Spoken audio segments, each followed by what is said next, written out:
I have an opinion that y'all might disagree with.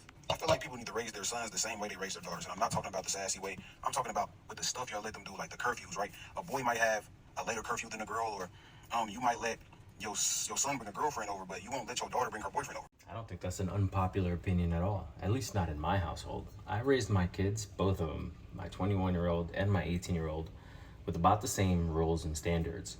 In fact, the odd thing is, my strictness when my son turned 17 kind of pushed him a little bit further away from me because he wanted things to be less strict. He wanted more like independence, so to speak. And I get it, there's a moment in time when every boy wants to challenge his dad.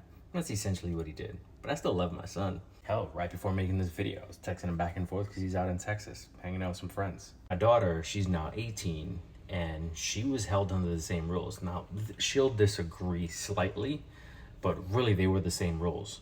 I just know that the world, from a man's perspective, has to be a little bit colder, so you gotta build that callus a little bit more on a man than you do a female, and you gotta maintain the softness on a female.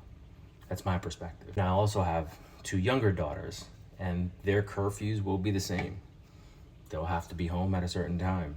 I'm gonna check on their location, just like I did with my older kids. And the reason isn't necessarily because they're different genders. It's because me, as a parent, my job is to protect my kids. So I'm gonna give them boundaries to make sure that they're protected.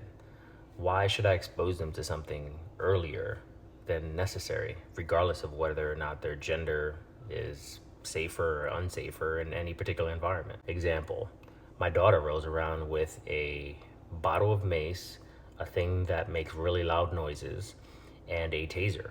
My son didn't. The reason that she needs that is because, to Mark's point, a lot of you actually just tell your kids, your boys, to just go out and do whatever. You ain't gonna do whatever, because I will find you and I will hurt you. My job is to make sure I protect my family. It's one very simple way to protect them: setting curfews, setting boundaries, regardless of whether or not they're male or female. What do you think?